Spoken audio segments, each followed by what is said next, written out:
بۆخسەکنی سیاسی لەسەر ئەم پرسە بەڕێز شوان محەممەد ئەندامی پەرلەمانی عراق لە کەلارەوە لەگەڵمانتە. بەڕێز شوان محەممەد ئەم کاتتان باش بڕیارە سبەی پەرلەمانی عراق کۆبێتەوە بە مەبەستی ئەو بردومانانەی لە چەند ڕۆژی ڕابردووە کرایە سەر هەرێمی کوردستان. چاوەڕێ دەکرێت بڕیار و هەڵوێستی پەرلەمان و حکوومەتی عراق چی بێت؟ زۆر سوپاس. بەڵێ بەیانی یەک لەو بڕگانەی کە لە پەرلەمانی عراق مناقەشەیە کرێ گفتوگۆکردنە لەسەر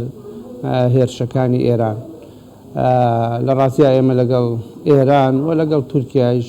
دراوسین، احترامی دراوسێتیە گرین و هەمیشە پێمان وایە کە نابێ بەڕاستی ئەوان وا تێبگەن سنوورەکانی ئێمە مەترسیە لەسەر ئەوان، بەڵام بەداخەوە ئەوان دوور لە بنەمای یاسایەکان، دوور لە هەموو پرینسیپێک و بەهایەکی جیرانەتی پەلاماری عراقە دەن، پەلاماری هەرێمی کوردستانە دەن، خەڵکی مەدەنیەکەنە ئامانج، ژن و مناڵە کوژن. بەڕاستی ئەمە پێشێرکردنی سیادەی عێراقە، ئەمە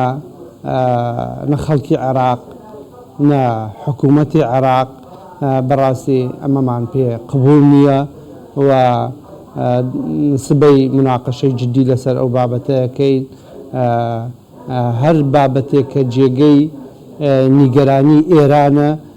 دەکرێت بە گفتوگۆ لەگەڵ هەرێمی کوردستان لەگەڵ حکوومەتی فیدراڵ بگەینە ئەنجامێک، بەڵام مەترسی دروستکردن لەسەر ئاسایشی عراق، لەسەر ئاسایشی خەڵکی سڤیل، وەکووتم بە ئامانجگرتنی کەمپە مەدەنیەکان، بە ئامانجگرتنی ژن و منداڵ و قوتابخانەکان، ئەمە بە گوێرەی هەموو بنەمانی و دەوڵەتەکان، بە گوێرەی هەموو عرف و یاسا و عادەتێک ڕێگە پێنەدراوە و قبوڵ نەکراوە. بە تەئکید گفتوگۆی جدی لەسەر ئەو بابەتە ئەەکەین و پەرلەمانی عراق و خەڵکی عراق و حکوومەتی عراق هەڵوێستیان نەبێت لەو بارەیەوە. بەڵێ باس لەوە کرد کە عراق ڕێزی دراوسەکانی ئەگرێت، بەڵام پێتان وانە دراوسەکانی ئامادە نین ڕێزی بگرن لە کاتێکدا ئەوان بەدڵی خۆیان سنوورەکانی موشکبارانەکان، ناوشارەکانی موشکبارانەکان. هەڵوێستی سەرۆکایەتیەکانی عراق دوای 3 ڕۆژ 4 ڕۆژ دوو دێڕە لەسەر وەرەقەیە کەس ئامادە نیە ڕێزی بگرێت بۆ شێوەیە.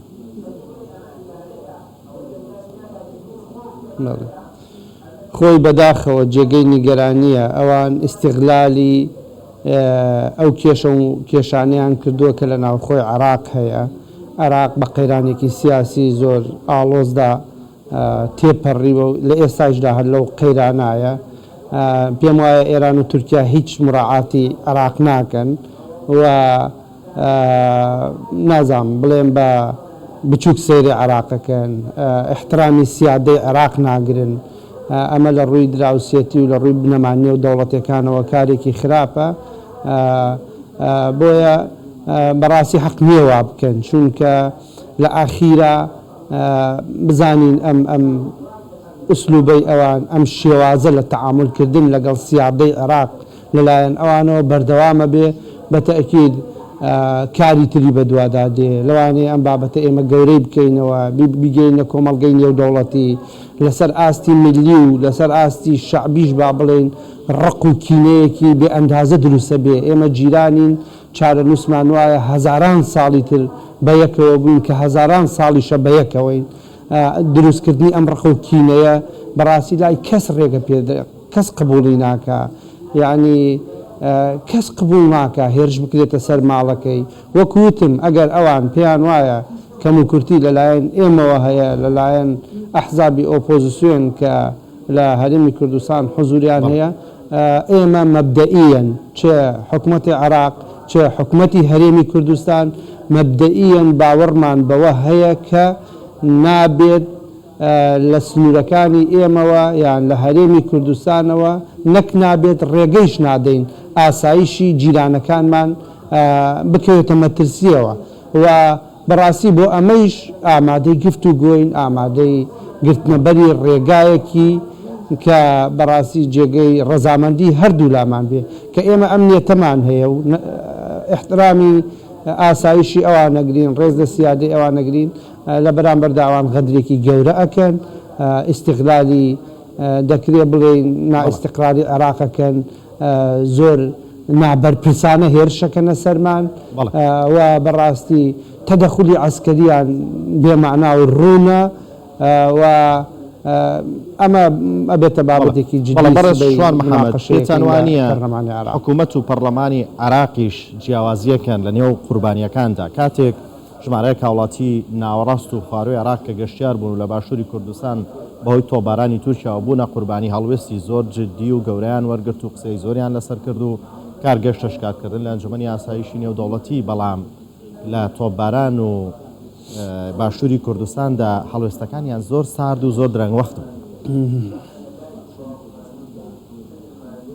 خۆی ئەمە زۆر زۆر تەواوە بەڕاستی جێگەی نیگەرانیە تێڕوانینێک لە بەغاوە هەیە ناڵێم هەمویان بەڵام زۆر جار ئەگەینە ئەو قەناعەتەی کە ئیستیقراری هەرێم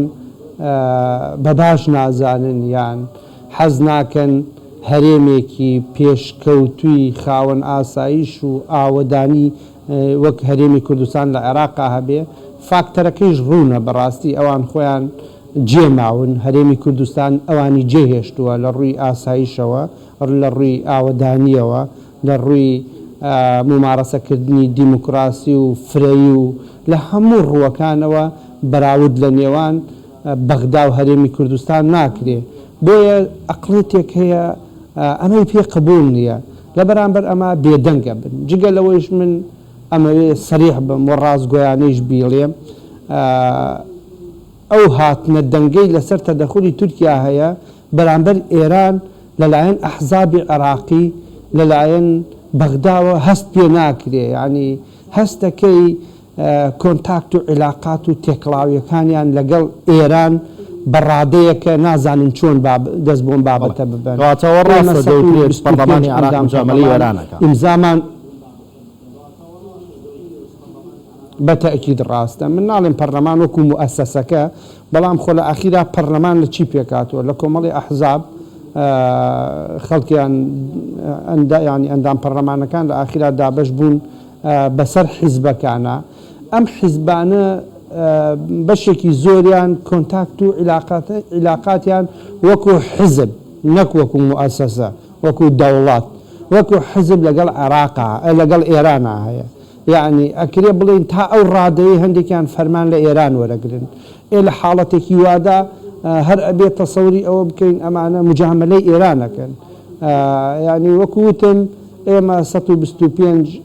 ئەندامی پەرلەمانی عێراق ئیمزامان کۆ کردوێتەوە بۆ ئەوەی لەسەر بەردومانەکانی ئێران بۆ هەرێمی کوردستان ببێتە بابەت لە پەرلەمان و مناقەشەی بکەین بەداخەوە بینی ژمارەی ئەندام پەرلەمانەکانی ئەو حیزبانەی لە ئێران نزیکن لە 50 دەستێ ناپەڕێ یعنی حەزبی وا هەیە 40-50 ئەندام پەرلەمانی هەیە یەک پەرلەمانتار واژووی کردووە بەتاکید ئەوە بە ئاشکرا هەست پێ ئەکرێ کە عێراق مجاملەی بۆ ئێران زیاترە تا تورکیا ئەویش بەهۆی حزوری زۆری ئێرانە لە عێراقا. بەڵێ بەڕێز شوان محەممەد ئەندامی پەرلەمانی عێراق لە کەلارەوە لەگەڵماندا بسپاس بۆ بەشداری و شرۆڤەکانتان.